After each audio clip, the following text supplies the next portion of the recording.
So I initially started making these videos as a way to document my reading experience to help me remember books better because I read a lot of books.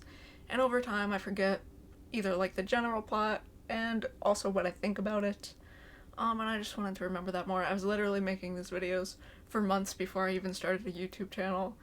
But now sometimes I'll read a book and I'll go, that was a book, and I don't particularly have a ton to say. Either the book is very straightforward, or I'm not smart enough to say anything interesting or deep that other people haven't already said better. And I'm like, I don't know that I need to be making a video on this. Or, I should really, read this a couple times and, really sit with it and think about it before I really sit down and document any ideas I have on it because I didn't fully appreciate it. Things like that. Sometimes that's fine, but every once in a while I'm like, I wish I had done a video on that. Or I don't remember that very well. I wish I had done a video just so I could remember that better and I could look back on it. Because I think even talking about the books just helps me remember them better and process them. And also not talking about a book kind of defeats the purpose of I was literally just trying to document all the books I read. That's why most of my videos are singular book reviews. Because that was the intention, was just to read a book and talk about it. And every once in a while I'll do compilations of authors or books with similar themes or something, but I'm never making a YouTube video. Basically, I'm not here for content. This is kind of for me, and I assume that other people are maybe watching this for Rex or something, or maybe they've read a book and they just want to hear someone else talk about this book that they liked or hated and they want to hear someone else complain about it. I do that as well, but very rarely am I ever making content with the express purpose of I think people will be interested in this, and this video will do really well in the algorithm.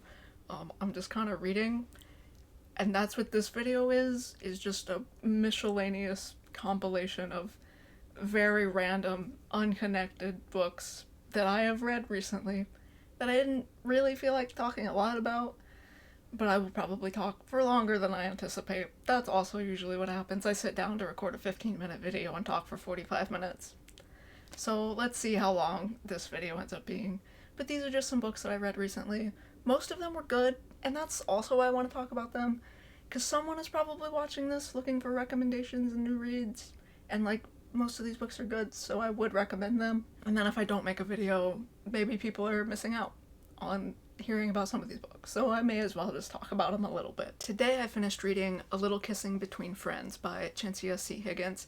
This was good. This was a really solid romance novel. It's a 4 to 4.5 star range. Definitely recommend it. It is about a music producer, a Grammy Award-winning music producer, who falls in love with her best friend, who is an exotic dancer. I really liked the domesticity of this. That's what I'm gonna say. These people are just friends, and they hang out, and they watch movies together, and they go on lunch dates all the time, and they're very involved in each other's lives, and they know each other's family, and it's just cute, normal people. I really like the realism in this. You could think that a Grammy Award-winning celebrity producer and then an exotic dancer, it could be this very overly sensationalized kind of gimmick plot setup, but it's really not at all. These are just normal people, and they're not overly sensationalized for the sake of dramatics for a story. And they're also not generic archetypes of characters that are really bland and boring. They just feel like real people, and they talk like real people, and they interact like real people. And I just thought this was really cute in that way, specifically for the realism. There's great descriptions of daily life in this. They eat a lot of food. This book made me hungry.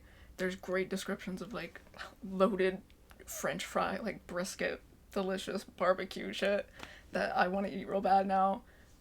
They go to a lot of local businesses, the local barbecue shop.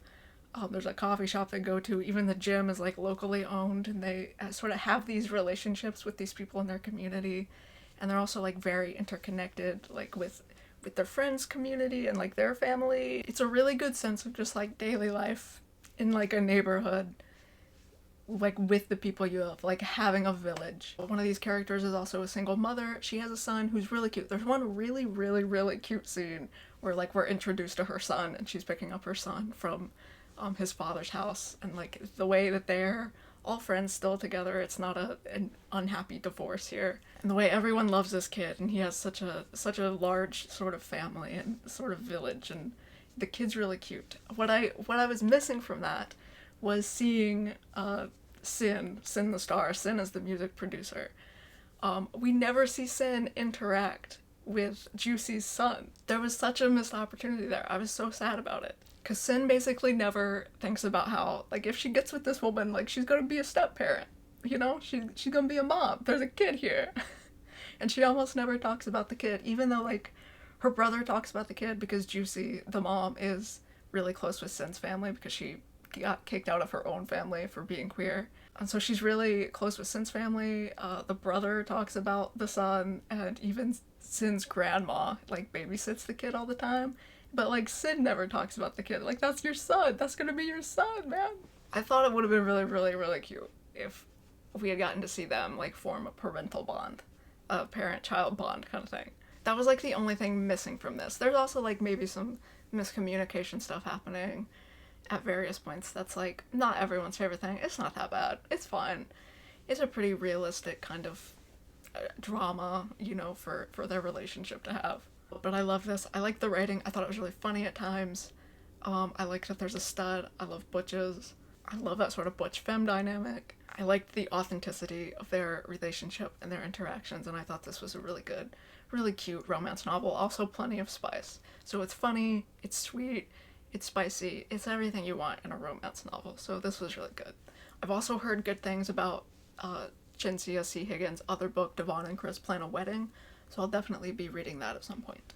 I also read Private Rites by Julia Armfield. This is the woman who wrote Our Wives Under the Sea, which I liked. I like that book. I like this one too. I think I might have liked this more than Our Wives Under the Sea a little bit, which is a hot take. Everyone loves Our Wives Under the Sea. I think it's good. It didn't blow me away the way it blew away a lot of people. And this is a pretty popular book. You've probably heard of it, or you've heard of Our Wives Under the Sea. This author is a very good writer. You can tell, like, she's very literary and, like, in her head. Like, there's definitely a distinct writing style here. It's just very sort of poetic and, like, there's talent here. There's definitely a voice. This is a sort of near-future dystopia where it starts raining and it doesn't stop and everything is flooded and all of the supply lines are fucked and, like, people's houses are fucked and just, like, everything's kind of shitty. But we're really focused on these three sisters. Their father has just died, and so he's left them with this inheritance. Their father was a wealthy man. He was an architect who lived in this very impractical, gigantic house, like, up on a hill, and, like, was clearly very well off, and, like, could order in supplies that no one else has access to anymore. He basically has, like, the only, like, good house. Probably not the only. There's probably other rich people here, but compared to how the sisters are living, like, he's, you know, he's got this air of privilege and, like, experience and arrogance that is very different from everyone else in, like, the real world. And the sisters all kind of have a murky relationship, and they're, like, going through his things and, like, going to this house and seeing who gets the house and what they're gonna do with it, things like that.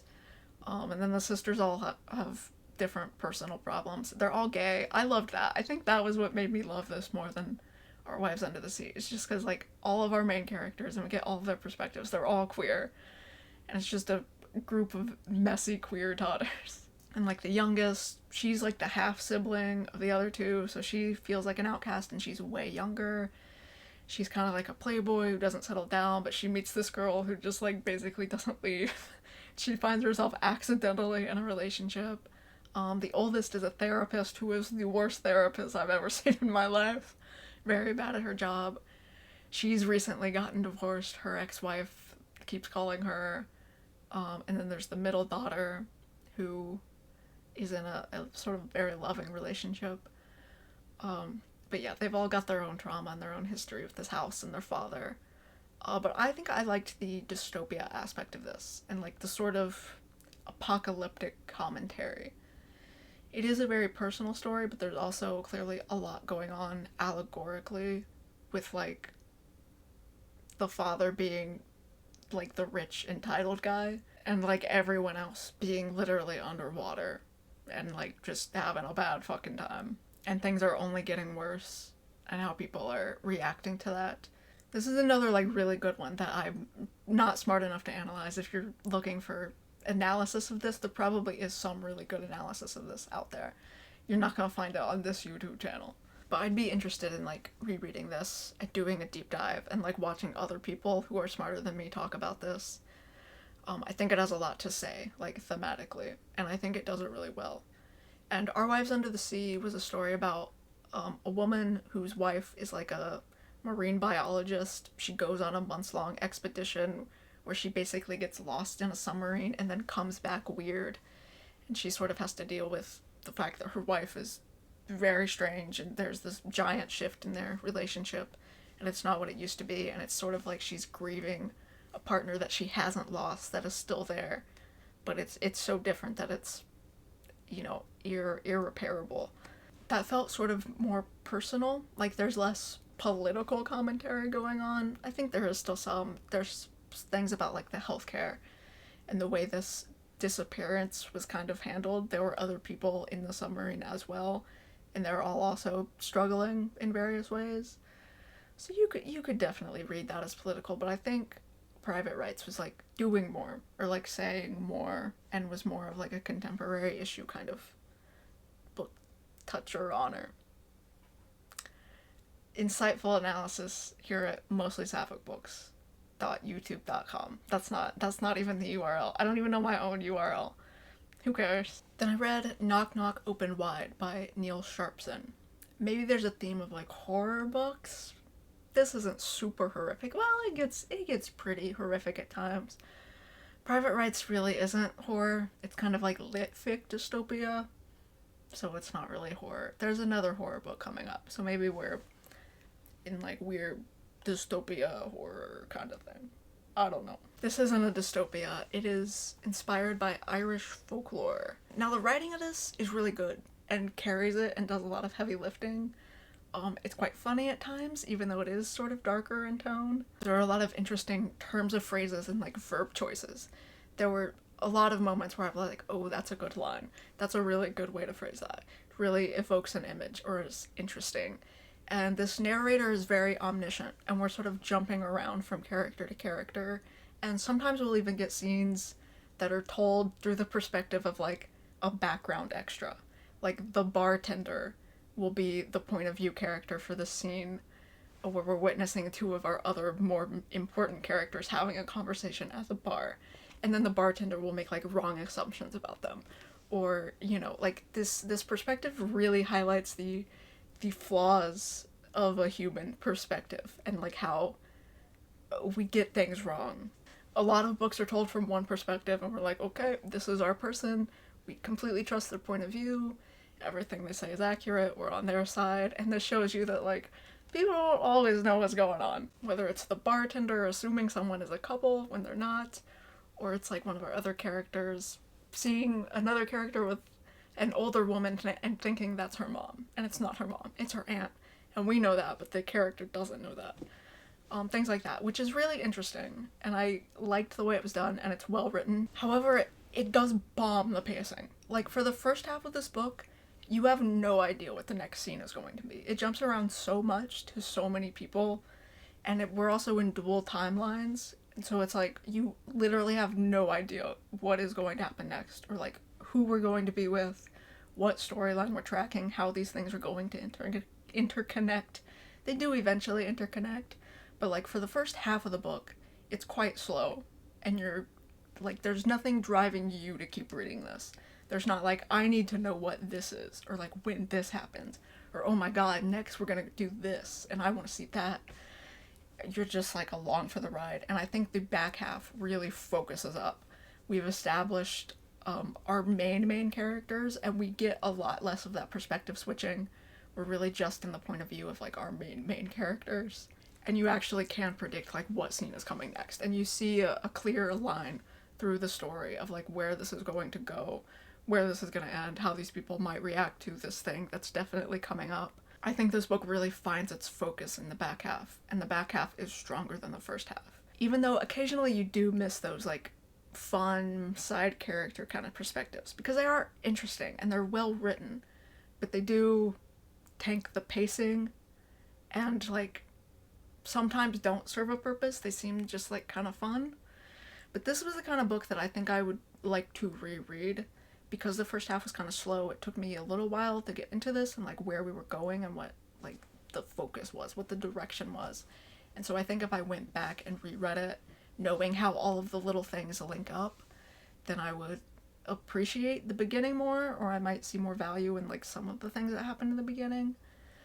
But it did feel like this book was like finding itself as it went along. But it was really well written, and so I sort of inherently trust that the author mostly knew what they were doing in the beginning, and that if I did go back, I would see like little things that I'd appreciate on a second time around, but maybe not the first time around. So it was really well written, and I liked it. It's like, I gave it 4 stars, but maybe it's like a 3.5? It was hard to rate because it felt weird and like not polished, but it was really sort of talented. That's how I describe this book. Like, this author clearly had some talent, and it was really interesting. And I guess I didn't even talk about the plot. Really, what struck me, like, that I wanted to talk about here was the structure of the book. The plot of the book, again, the first half, you're like, I don't really know where this is going. Basically, it's about a family with a curse, some sort of demonic curse, inspired by Irish folklore that I don't know a lot about. There's things about changelings here. I have to assume like demons, the devil, but basically it's about multiple generations of a family who have these mysterious things happen to them, and deaths and disappearances and reappearances and missing children. That's basically what the plot is. If you read the description of this book, it mentions a TV show, a mysterious TV show where everyone remembers it differently. That doesn't really come into play until the back half of the book, when the plot focuses up. You get a couple references to that TV show in the first half, but that's like not a major point of the plot until later on in the story. So the description of this book doesn't quite do it justice, or like makes you think it's going to be a slightly different story than it is. But it was a good story, and it was interesting. And the youngest daughter is a lesbian, that's why we're talking about it. But yeah, another book that maybe I do a reread on, or like I should do a reread on to like fully appreciate it. I don't know that I will, or not anytime soon, but I did like it. So something there, something you might like if you're into horror, folktale stuff. Something I think you'll definitely like if you're into horror, They Bloom at Night by Tran. This is a horror, YA, dystopia, sci-fi, fantasy about a little town in Texas where a flood has come in. There's been a big hurricane and it's decimated the land. A lot of people have moved away, but it's also brought this red algae that seems to be corrupting some of the wildlife and creating monsters. I thought the body horror in this was quite good and like pretty horrific. This is sort of top echelon horror for YA. It's not the most horrific thing I've ever read, but I would place this just under Andrew Joseph White in terms of YA horror. Like, it really sticks with you, and it is really well written. This was a beautifully written book. This is one of the best written books I've read in quite a while. In terms of the prose, and just like the lyrical quality of it, it was really good. And not even good for a YA novel, it was really good. And so I don't think that this being a YA novel should detract your reading experience in any way. I read it as an adult and really liked it. And again, the horror's pretty good. I've read adult horror books that are less horrific than this. It's YA because our main character is a teenager, and it deals with a lot of the themes of being a teenager, rebelling against your parents, sort of coming of age, learning your sexuality, things like that. So it has like YA themes of growth in the character department. But our main character is a teenage girl. She works on a shrimping boat with her mother, and she kind of wants to get out of here and just like move away, but her mom is determined to stick around. They are Vietnamese immigrants, and like this is sort of the only life her mom has known, their family has known, but also her brother and her dad have disappeared. And she's like, they're dead, we gotta give this up. But the mom is hanging on. And so she's sort of stuck here with her mom. And there's a guy in the area, I think his name's Jimmy? Don't quote me on that, I forget the names. I read this like in January, a couple months ago. The reason I didn't talk about it is because it was too good. This book's like smarter than me. I'm not eloquent enough to talk about this beautifully prosed book. They're selling shrimp to this guy who basically runs the town, like some hotshot rich guy. He's giving like sort of mafia vibes, but like apocalyptic. This is the dude that stepped up and is in charge of everything, and if you want to do something, you have to go through him. And he's gotten word of a monster, like, killing some of his people. He has a lot of, like, boats and stuff going on. And he has tasked our main character to hunt down that monster and, like, bring it back. And he sends along with our main character to do that his daughter, whose name is Covey, I think. Is that her last name? I think that might be her first name. She's really cool. I loved the way she was introduced. I immediately thought, oh, like, this was a cool character. I like her. She's got, like, shorter hair. She's sort of butch about it.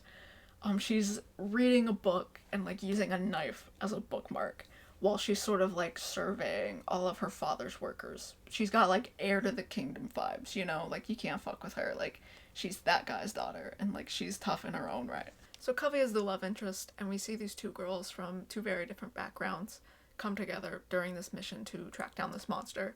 But romance isn't a big part of it. The biggest part of this is the mystery of what is happening to our main character.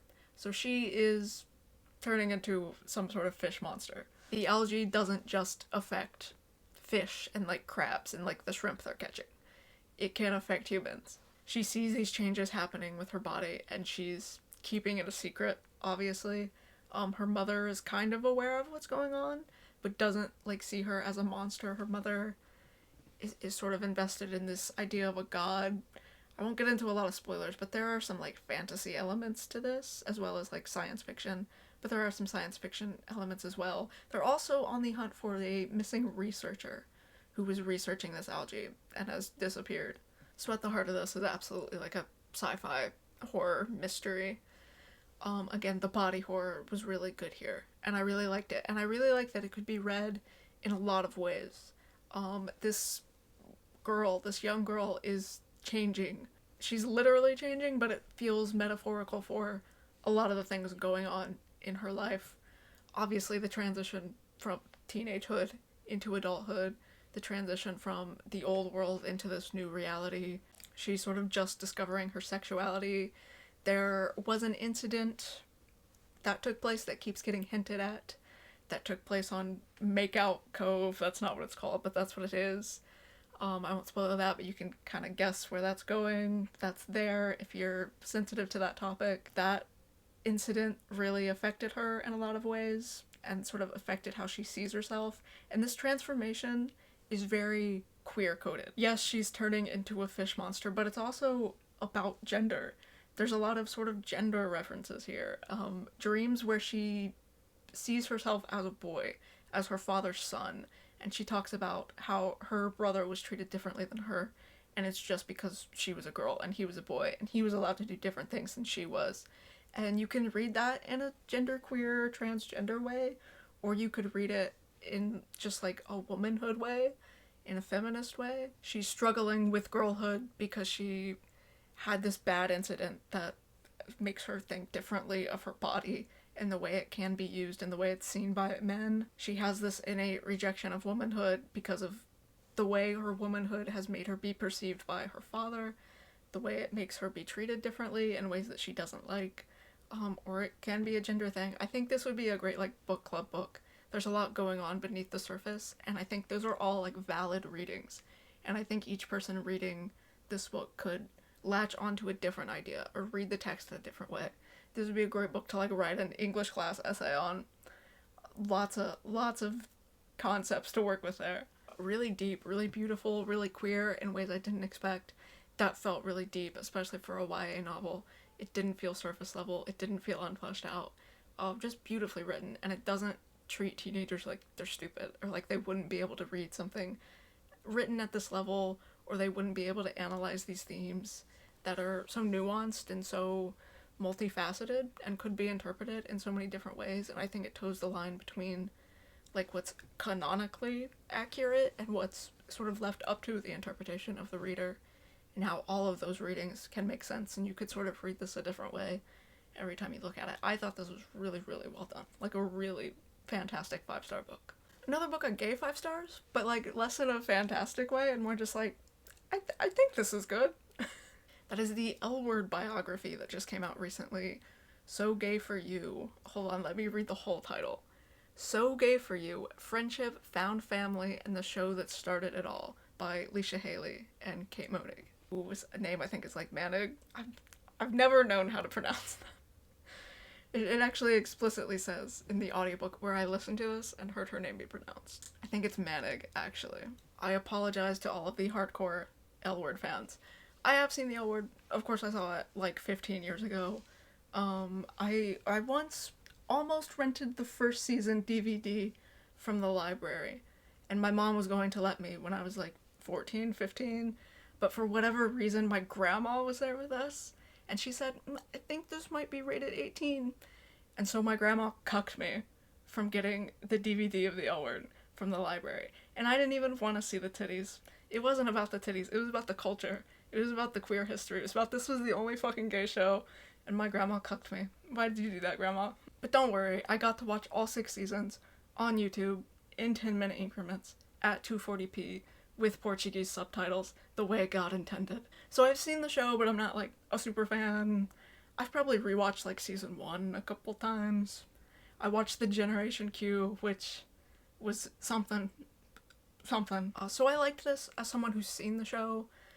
As a super fan, I'm not sure if these are stories that have been told before. It's sort of half a personal story of both of these actors' lives, and then half like behind the scenes stuff on the show, or like things that were happening in their lives relating to the show, surrounding the time of the show, things like that. I know these two have had a podcast together for a while. I've never listened to that, so I don't know how many of these stories have been shared before necessarily. I don't know how much of this is new information. So if you are a super fan, maybe you've heard all this and this is boring as hell. But if you're a casual fan, this was good. I wasn't like obsessed with it, but it was fine. I learned something. It was nostalgic and it was nice to hear about these actors. I listened to this on audiobook and the actors read the audiobook, and I really like that. I think that adds to it, you know, because it's their voices, and supposedly if you are like a fan, you would enjoy hearing their voices more than just reading it. I definitely recommend the audiobook for this one. I'm sure the book's fine too. It's easy to read, clearly thought out, pretty chronological, ranging from like their growing up and like how they wanted to be actors and all of that, and then right before they get cast, and then the early days of when they get cast and when they got famous, popular, and then the latter parts of the show, and then it talks a little bit about Generation Q and like doing more spin-offs maybe, potentially, they want to.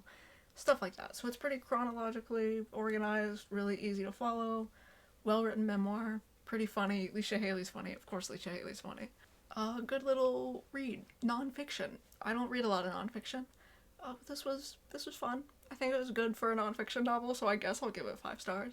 I didn't have any problems with it. The only problem I could see is if you are a super fan and you already know all this, you'd be like, this sucks, I already knew all this. But also if you are a super fan, like, you'd be fine hearing another version of it because you're a super fan and you want every little crumb and every little rendition of every crumb. So, like, listen to the story again. Or maybe it is all brand new information and the super fans are super happy because this is a whole book's worth of stuff they've never heard before. I don't know, so I probably can't, like, accurately judge this from that perspective. But from the perspective of a casual fan, fun. Good times. Good memories. Another book I read was The Halls of the Dead by S.M. Hallow. I got to read an arc of this. This comes out in August, on August 18th, 2026. This was really good. I didn't make a video on it because I'm not smart enough, or I'm not eloquent enough to talk about really good books. I did leave a longer-ish review of this because it was an art copy, and they gave it to me so that I could review it early. I did write a review on Goodreads if you want to read that. I won't do spoilers because the book's not out yet, and also I read this like a few weeks ago, like a couple months ago, so I don't like remember every single little detail, but this was awesome. This was another 5-star book that was given 5 stars because it's actually really good. World building in this is great. So we're in like 1800s England, but there's forbidden magic, necromancy. Our main characters are necromancers. We have a throuple here. It's polyamorous, although like we're not exactly polyamorous at the beginning, but we end polyamorous, and it's marketed that way. It's not a spoiler. We have a necromancer who is trying to revive her dead lover, and most of this book takes place just over a couple of days, which is awesome. I really love a small time frame. We do get like some flashbacks into like the history of the world. One of these characters is like a couple hundred years old, so he knows a lot of stuff from before our other characters came into the play. Irene is trying to revive her dead girlfriend, and this sort of resurrection, they compare it to Jesus, which I liked. I feel like I don't see fantasy novels that deal with like magic and religion, and in this version of the story, like, they believe Jesus was a necromancer who had this magic, and was able to be revived like this, and a resurrection of that capacity hasn't been done before, until right now, when Irene is bringing back her dead lover. And she's bringing back Agnes with the help of her husband, St. John, who is a resurrected thing, but differently than Agnes is being resurrected. He's like full of bugs. He's full of grave dirt and worms, and he's like immortal.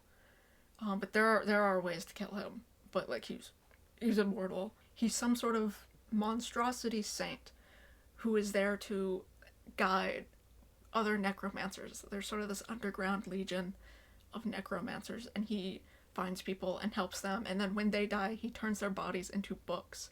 So the necromancers become books that can then be used to teach future necromancers. They're sort of bound to the pages of the book, and like our main characters can talk to them, but also these books are a target to be burned by the people who are against necromancy, the sort of religious order. Sort of the government has like outlawed necromancy. And of course, the guy in charge, he's the antagonist. I forget like what his title is, like the judge? I think he's a judge. But a government guy, a bad government guy, is suspicious of them and is going to be suspicious of this missing body and this woman who's been resurrected. Everyone knows she's dead. And so they have to, one, resurrect her, evade suspicion. Again, all of this happens in a couple of days. It happens in the present, mostly in their home where they're doing this, and then there's also a lot in the spirit world where, you know, your spirit goes when you die, and you can sort of traverse there and come back. There's a lot of world building. It's awesome. I'm getting way too caught up into it, but it's really, really good, and it's really fleshed out. And I especially love that in a novel that has such a small scope. We are so centered on just like these three characters, really, and we don't see a lot of the outside world, but it feels like there is a much, much larger outside world of this, and like this cool underground magic system. I thought it was awesome. I've also heard really good things about another SM Hallow book, which was something about fairy tales. How to survive this fairy tale. I've heard good things about that, so this author's probably good. This is the first time I'm reading this author. But what I wanted to talk about like 5 minutes ago, her husband, St. John, is her husband, but sort of in name only. Like, he sees her as like a friend, colleague, sort of prodigy. That's not the word. Like, he's sort of her mentor because he's like hundreds of years old, and he's helping this young necromancer learn about her powers. They're not that young, but when they got married, she was young, and he's fully aware that she is in love with Agnes, and he has never tried to make this a romantic thing, although he like has come to love her. They've been partners for so long, they work so well together, that he actually does secretly harbor this love for her. And he's also known Agnes, and he loves seeing the way Agnes and Irene are happy together, and so he likes Agnes, and so like this threesome really works. Polyamorous Victorian fantasy necromancers. What more do you want? This was awesome. It was awesome. Really cool vibes. Can get dark. It's horror. I would call this horror fantasy. It's really good though. I liked it. I definitely recommend checking this one out when it comes out, if you're into that genre at all. And then, saving the least for last, the only book on this list that I didn't really like was Paper Planes by Jennie Wood. This is a YA graphic novel. It's not sapphic, so it's not really relevant to the channel, but it's mostly sapphic books. So most of the books on this list were sapphic, so we're allowed to talk about one that is not sapphic.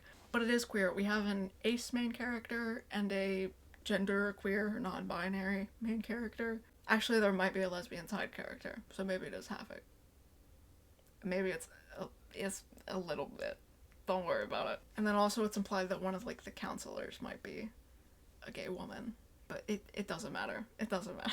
If you're specifically looking for sapphic books, I wouldn't necessarily recommend this. I also just wouldn't recommend it because it wasn't like fantastic. So we have these two teenagers, Dylan, who's the non-binary one, and the other girl. What's her name? What is her name? I just finished this like 2 days ago. Yesterday?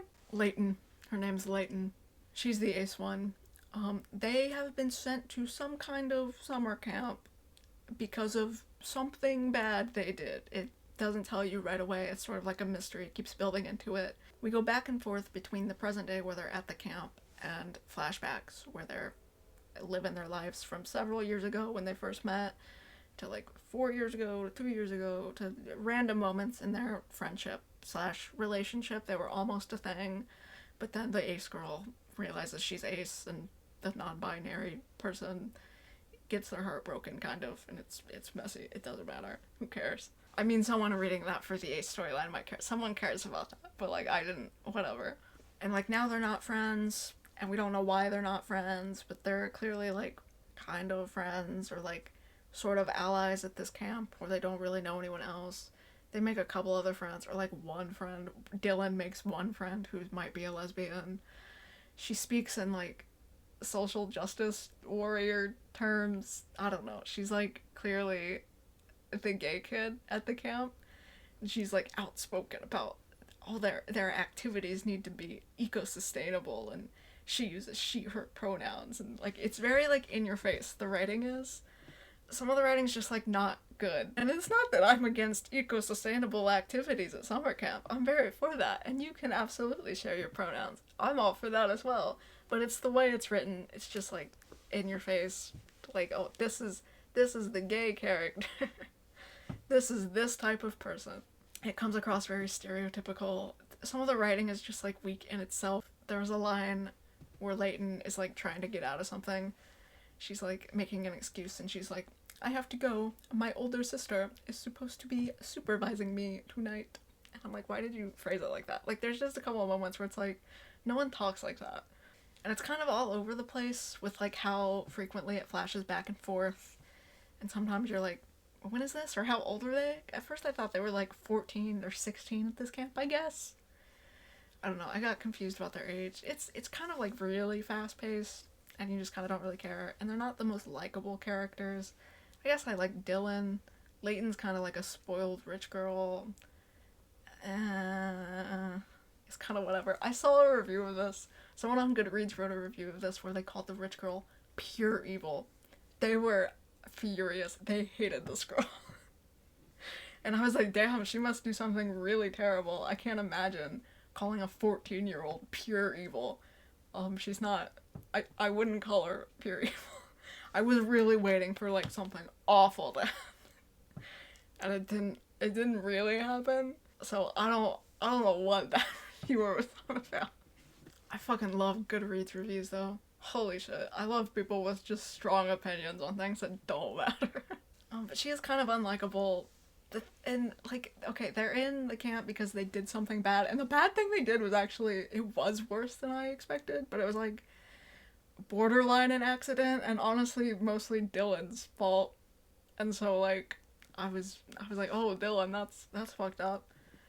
So it wasn't the spoiled rich girl. I mean, she was there. For the sake of not spoiling it, I'll say they committed a crime against someone. Like, someone was hurt. But the person who was offended by this crime, the victim of the crime, like, didn't press charges.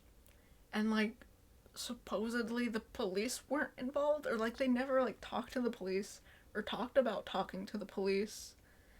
And so, like, they weren't officially in trouble, but their parents made it seem like they had to go to this camp. Like, this was, like, their probation. Or, like, if they went to this correctional institute summer camp, then, you know, they could be forgiven for their crimes because they're minors or something. But that wasn't, like, a court order thing. And also, the camp just seems like a normal camp, except for the counselors keep telling them, if you don't do well at camp, you're gonna have to go to alternative high school. That's how they keep referring to it. Alternative high school. Implying that they'll get kicked out of their regular school because of the crime. But like what is this alternative school? Like a school like juvie? Are they going to... Why is it called that? Like, this isn't a realistic portrayal of crime and punishment. It's just not. Like, what is the alternative school. And, like, why do the camp counselors have say over that? And, like, this isn't a court-ordered thing. It kind of seemed like Leighton's parents were like, you did something bad, I'm gonna punish you. Instead of going to tennis camp, you have to go to regular summer camp where the counselors are gonna treat you like a criminal. I don't know if anyone else is there because they're in trouble. Maybe they are. But I guess they are. Maybe it is like a summer camp for bad children.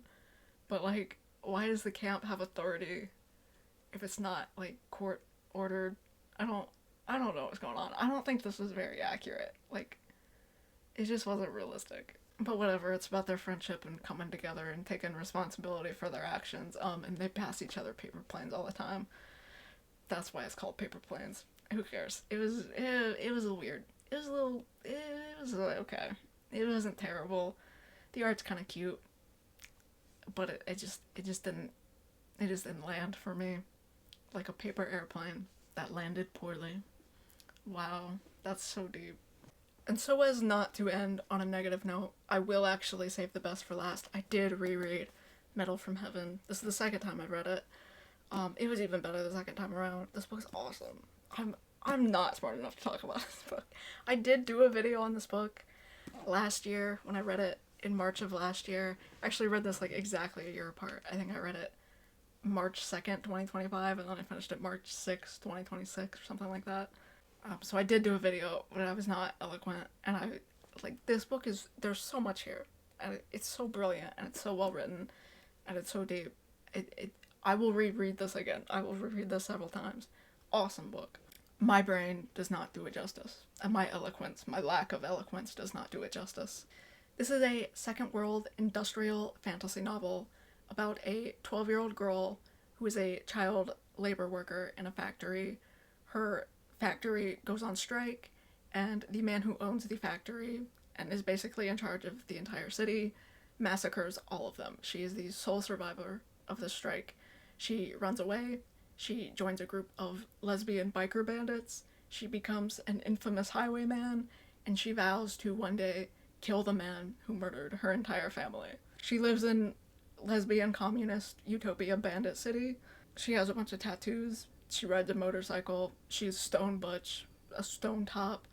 It's so gay. It's so awesome. There's so many gay people in this. It's so just like queer in like the world building. There's queer world building. It's not a queer normative world. But like there's queer subculture and like world building homophobia. And then we meet a group of aristocratic gays who don't use the same language that the lower class lesbians use. The lower class has sort of reclaimed their slurs, and these aristocrats are something else entirely. And then we do meet other cultures. There are other countries in this who have totally different concepts of gender. It's very gay. It's very awesome. When I first read this the first time, I focused on the obsession. One of the people killed in the strike was Marnie's best friend / childhood lover, and so she carries with her not only the remembrance of her dead family, but the remembrance of her first love. And she takes that girl, the idea of that girl, and turns her into a religion and morphs her into this religious system that she's sort of grown up on and has like morphed into her own totally different sort of thing. I really latched onto the romantic aspects of this, and I don't mean that in that it's a romance novel. It's not a romance novel, but Marnie as a character is very romantic. She's so tunnel visioned. She loves this girl. She idolizes this memory of this girl, and she wants to kill this man so bad, and she hardly cares about anything else. Her goal in life is to kill this man and die doing it, and she's fine with that because it feels like justice. So she has this sort of romantic ideal, and like the way she carries herself and the reason she does everything she does. And I latched onto that. I love a story about obsession, and I love gay romances. What do you know? But the second time around, I really focused on the political stuff and like the communist utopia of these bandits and how Marnie does fit into that. She doesn't seem incredibly political in and of herself. Her goal is to kill this man. That's her primary goal, and whatever gets her there, and whatever stops her is not going to stop her. But she absolutely also loves this biker gang that took her in, and all of these people that she's met, and grown up with and have taught her everything she knows. And she does buy into their ideals of hereafter and of progress and working towards a better tomorrow that they will never see, but that they nevertheless will strive for. It's beautiful. This is a book about love, but not in a romance way. It's about the connections we create and the community we create and the way we think of people and treat people, and it's so gorgeous. And in a book about violence and murder and revenge and vengeance and how those two things go hand in hand. Just an absolute masterclass. August Clarke, also incredible writer. You have to talk about the prose. It's awesome. Some people don't vibe with it. They're wrong. Don't listen to them. It's dense, but it's so worth it. And it's you just sit with it and you reread things. The way he uses adjectives, he has such a style. Like, you could give me a paragraph of August Clarke's writing and I'd be like, that's August Clarke. No one but August Clarke would have written that in that exact way or described that in that exact way. He's got such a voice and it's beautiful, and there's a lot of experimentation in this. Also, there's a lot of disability narrative if you're into that. Marnie is allergic to this metal that she's been creating in the factory and she can manipulate it. But it also, when she's around it, it like fucks up her senses. Like, she hallucinates, her vision goes all hazy, she starts like dripping, not blood, she calls it serum. Like, she's having a bad time. Like, she is chronically ill. If she is around this substance, which is basically plastic, so it's everywhere. It's not really in the bandit utopia that's like over there, away from everyone. But if she goes into the city, like, everything is plastic. Clothes are made out of this. Everything is made out of this. Even strap-ons are made out of this. And exposure to this thing makes her deathly sick. And, like, her thing in this book is that she has magic powers. She can manipulate this metal. And she has to use that. She uses that for her banditing abilities. Like, if she robs a train, she can literally rip a train off its tracks and, like, break a building apart if she needs to. But obviously that requires being around the substance and hurting herself. So she is very ill for a lot of this book. And when she is ill, the writing changes, the writing style changes, the sentences become longer. August Clarke loves a run-on sentence, but it works. It's very intentional. It's very immersive. It's a great execution of that. There are also several other disabled characters. Dignity Chauncey has some sort of blood condition and has a cane and a limp. And there are bandits who have been in fights and been injured. There's a lot of disability narrative in this as well. So there's just a lot going on. It's just awesome. It's awesome. And I paid more attention to the religious stuff. So there's lots of different countries here, and they all have their own religious systems. And the first time around, I was like, this is a lot to remember. I don't really care that much. But the second time around, I followed it better than I thought I would. And it was really interesting to see how all of the religions sort of intertwined in some ways. And the way these countries treated each other. It was just interesting. Like, the merging of politics and religion. And, like, the political aspects of this. It's really cool. And, like, just really fucking smart. Like, what a book. What a guy. What an author. I love this author. One of my favorite authors that I've discovered in the last couple of years. Cannot recommend enough Metal from Heaven by August Clarke. If you haven't at least tried to read this, you're missing out. Maybe some people don't like the writing style. It's not that experimental. The pacing of this is kind of slow because Marnie starts as a child and sort of works her way up. And then there's a sort of different main plot in the back half than there is in, like, the first half of watching her grow up. It's not super traditionally structured, but, like, it's worth it. And the story is so good, and it's saying so much, and it's so interesting, and so uniquely done, and so uniquely voiced. I love August Clarke. I love Metal from Heaven. I can't wait to reread this again. Also, I found this signed ARC on eBay. Who is selling their ARC of this? And who is selling their signed ARC of this? What's wrong with you? It was from, like, a bookshop, so someone sold this to, like, a big book reseller.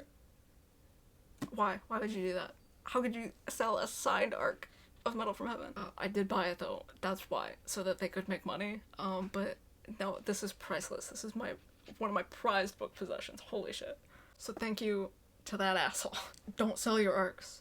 But if you do, I'll buy them, and I'll appreciate them more than you. So it went to a good home. But who is going through the effort of getting this signed and then selling it? It's not even worth that much. This was like $12. You didn't even make that much money. What's wrong with you, man? No culture. No taste. I have taste and culture. Read Metal from Heaven by August Clarke. The hardback has this pretty sheen on it. I don't know if you can see. Sometimes sort of reflective hollow surfaces like bounce off the light in here and then they look terrible. But I think that looks pretty cool. It's pretty cool hardback. I like it. It's getting a paperback this year. In May, I think. But it's awesome. Awesome butch novel, too. If you want butch characters, you want this. You want this. Stone tops. Weird gender fuckery stuff. Awesome. Super, super queer. How many stone tops have you read in your fantasy novels? Not very many. If you've read more, recommend them to me, please. But that's it. Again, we talked for too long. Longer than I thought, but this was over several books, so that's okay. Sometimes I talk this long about one book, for some reason. I don't know. But yeah, a pretty good batch of books I've been reading recently. A couple really, really good ones in there. So yeah, check those out if you're interested. I might do more roundups like this. Maybe I should do like shorts if I didn't have a lot to say about a book. Is that the meta? Maybe shorts would be fun, but I feel like if I sit down to film like a 3-minute video, it'll be like 10 minutes. Do you like 10-minute short form content? I don't even know like what the limit is. I feel like I'd go over the limit and then and then it'd just be a video. I don't know, guys. I also don't want to be like, hello, this is a book. It's exactly what it says it is. Goodbye. I prefer more discussion in the book content that I consume, and so I just talk for 45 minutes. That's the way it is. So I don't know. We might do more of these. Maybe more shorts. I don't know. Just vibes. Just books. Just go read a book, guys. It doesn't matter. Good night.